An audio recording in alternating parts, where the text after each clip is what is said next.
Seketika itu Ye Han bermeditasi sebentar untuk menyiapkan jurusnya. Ia pun berkata di dalam hati, mata Yin dan Yang, semua kejahatan tidak menyerang.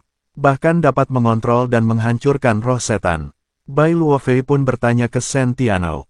Tuan Shen, apa kamu sudah berhasil menemukan penyebabnya kan? Ia juga mengatai Ye Han. Cih, apa kamu berpura-pura mengusir setan? Shen Tianou pun menjawab, iya, itu sudah pasti. Akan tetapi ia juga berkata di dalam hati, sialan, aku memeriksa penyakit apa ini, gejala saja tidak dapat aku temukan. Seketika itu Ye Han sudah selesai bermeditasi dan menghampiri Bai Luofei dan Shen Tianou. Ia pun berkata, oh, kamu berhasil memeriksanya, kalau begitu katakan apa penyebabnya.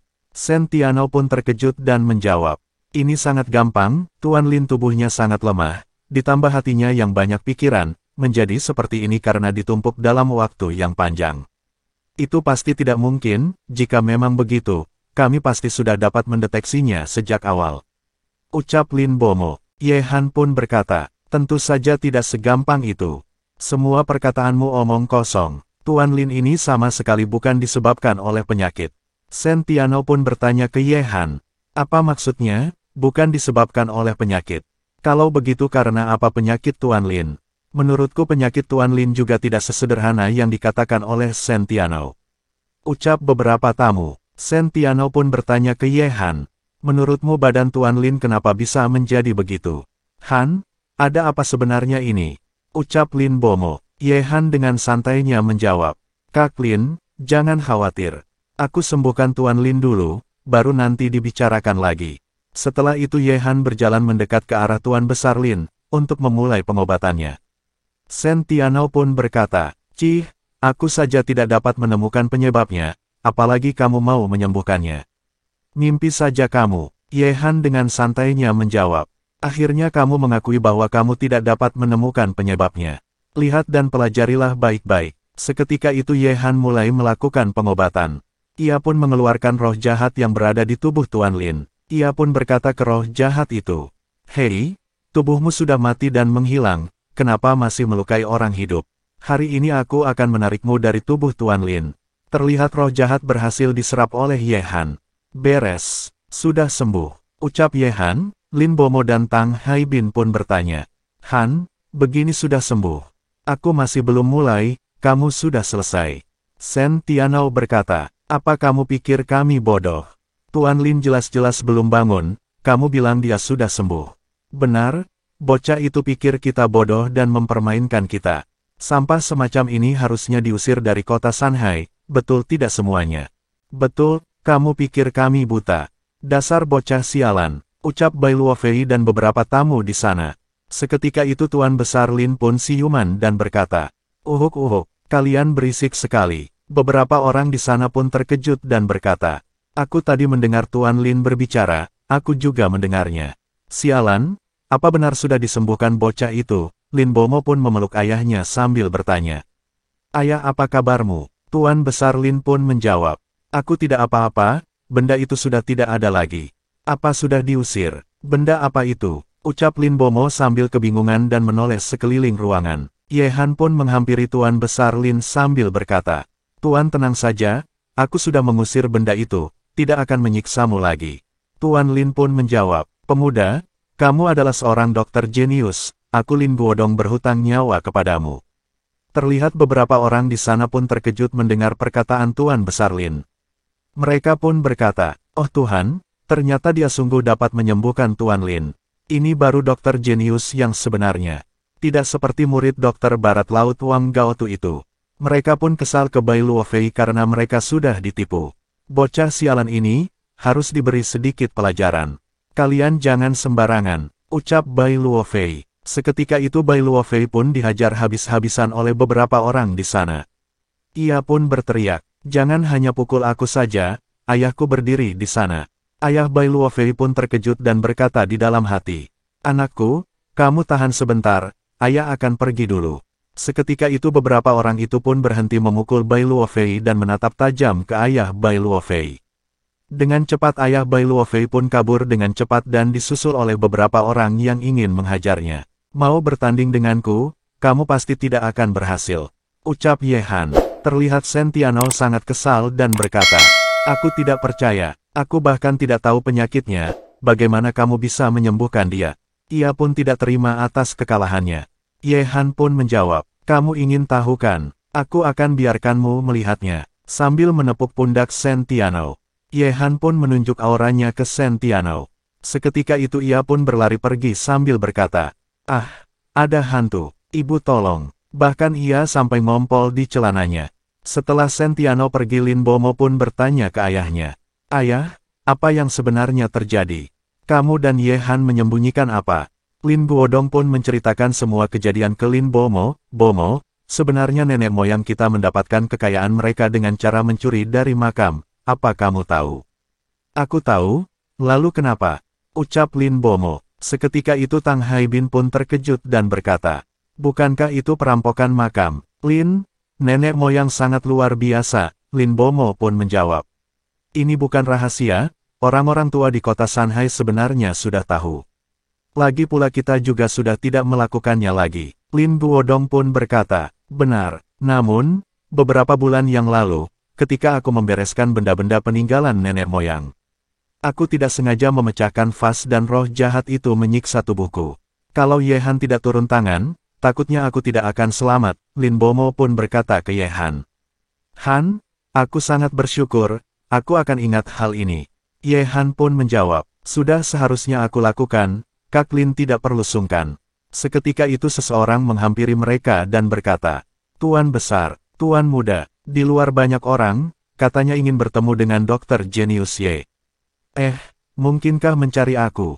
Ucap Ye Han. Seketika itu segerombolan orang-orang ingin bertemu Ye Han. Mereka pun berkata, Dr. Genius Ye, aku Choi perusahaan Dacheng, apakah kamu ada waktu untuk makan bersama? Dr. Genius Ye, aku mempunyai ladang anggur, apakah ada waktu mengundangmu untuk minum? Dr. Genius Ye, aku menderita wasir, apakah bisa menyembuhkannya? Aku tidak kuat menahannya lagi. Ucap Tang Haibin. Mereka pun berantem satu sama lain. Semuanya jangan berantem, antri satu-satu. Ucap Ye Han. Seketika itu seseorang datang. Mohon semuanya beri jalan. Kamu siapa? Ucap beberapa orang di sana. Tang Haibin pun berkata, Sekretaris Li, kenapa kamu bisa di sini? Beberapa orang di sana pun terkejut dan berkata, bukankah orang ini sekretaris dari komite partai kota? Kenapa dia juga datang? Mungkinkah wali kota juga mencari perawatan medis dari Dr. Genius Ye? Sekretaris Li menghampiri Ye Han dan berkata, Dr. Genius Ye, wali kota mengundangmu untuk melihat penyakitnya, apa ada waktu? Ye Han pun terkejut. Ia pun menjawab, tentu ada waktu, silahkan tuan, ucap Sekretaris Li. Beberapa orang di sana pun berkata, tidak disangka wali kota juga mengundang Ye Han untuk melihat penyakitnya. Tampaknya Ye Han akan menjadi terkenal di kota Shanghai. Setelah beberapa menit berlalu, berita kemunculan Dr. Genius pun tersebar luas di kota Shanghai. Bai Luofei yang melihat berita tentang Ye Han pun kesal, sampai-sampai melemparkan remote ke TV. Ia pun berkata ke ayahnya, Ayah, aku ingin membunuh Ye Han, aku ingin membunuh keparat itu. Bai Jianye pun menjawab, berani, membuat kita ayah dan anak menjadi begini, aku tidak akan melepaskan bocah itu. Tapi sekarang dia memiliki hubungan baik dengan semua kekuatan di Shanghai, harus bagaimana? Ucap Bai Luofei. Ayahnya pun berkata, tenang saja, aku ada cara. Seketika itu Bai Jianye pun menghubungi seseorang dan berkata, halo, apa ini segitiga emas? Aku ingin membunuh orang, berapapun aku bayar.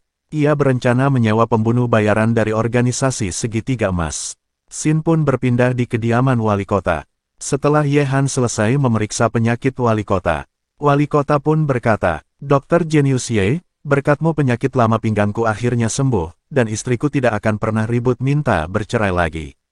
Ye Han pun menjawab, tidak perlu berterima kasih, sudah seharusnya aku lakukan.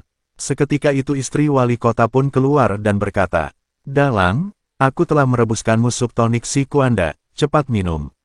Oh, istriku, aku datang. Ucap wali kota. Ye Han pun berkata di dalam hati, benar-benar harus kuat ya. Seketika itu Tang Haibin pun datang dan berkata ke Ye Han, Han cepat naik, Lin menyiapkan permainan, tinggal menunggu kita.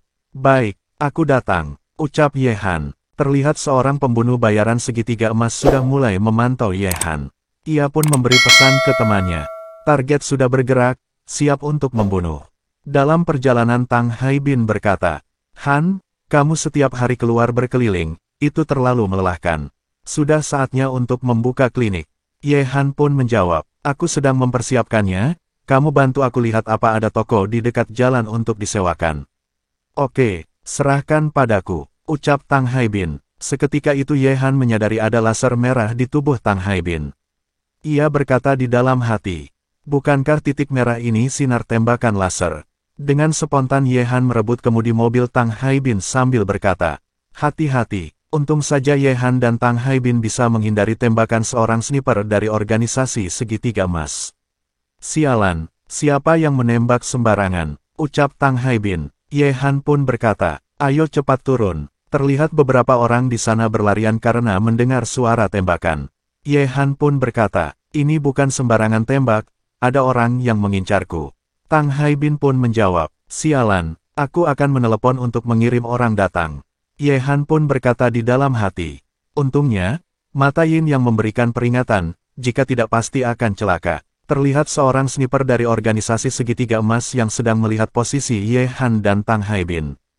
Akan tetapi Ye Han dan Tang Haibin bersembunyi di belakang mobil, jadinya ia tidak bisa melancarkan tembakannya.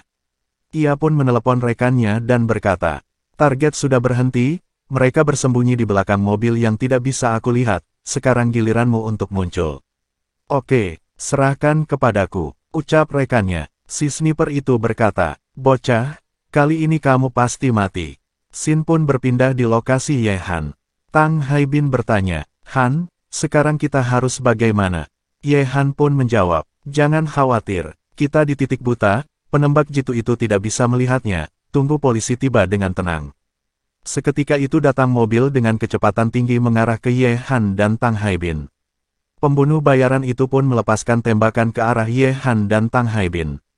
Matilah, Ye Han dengan santainya berkata, ingin aku mati, tidak akan begitu mudah. Ye Han mengeluarkan belati naganya dan berencana untuk menebas peluru yang ditembakkan oleh pembunuh bayaran itu. Pembunuh itu pun berkata, ingin menahan peluruku dengan pisau. Mimpi saja, alhasil Ye Han berhasil menebas peluru pembunuh itu. Pembunuh itu pun terkejut dan disertai Tang Haibin yang begitu senang. Peluru pembunuh itu pun menjadi dua bagian setelah ditebas oleh Ye Han. Beberapa orang yang menyaksikannya pun sangat terkejut dan berkata, menggunakan pisau untuk menahan peluru. Apa aku sedang menonton film? Tidak dapat dipercaya. Pembunuh itu pun berkata, apakah kamu pikir, kamu seorang Superman, mati saja kamu. Sambil melepaskan beberapa tembakan ke arah Ye Han.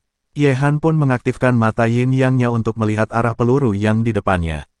Ia pun berkata di dalam hati, hanya perlu melihat dari mana arah datangnya peluru. Aku dapat menahan semua peluru ini.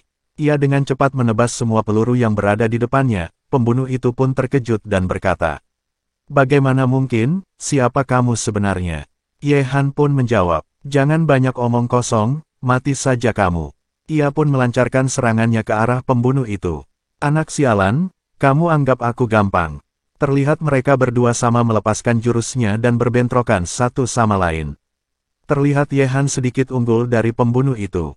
Pembunuh itu pun berkata di dalam hati, sialan, bocah ini, kuat sekali tenaganya. Ye Han juga berkata di dalam hati, aku sudah belajar mantra memurnikan energi, orang ini tidak dapat mengalahkanku. Ia terlihat sangat percaya diri untuk mengalahkan pembunuh itu. Terlihat dari atas gedung, seorang penembak jitu sedang memantau Ye Han yang sedang bertarung di bawah. Ia pun berkata, kamu sudah tertangkap. Seketika itu Ye Han menyadari kalau ada satu pembunuh lagi yang sedang mengintainya. Penembak jitu itu pun melepaskan tembakan ke arah Ye Han dan berkata, bocah, matilah. Ye Han dengan santainya menjawab, bukan aku yang akan mati. Seketika itu Ye Han mundur ke belakang untuk menghindari tembakan dari penembak jitu itu. Alhasil yang tertembak adalah rekan pembunuh itu. Pembunuh yang tertembak itu pun terjatuh dan berkata, sialan, aku tidak terima.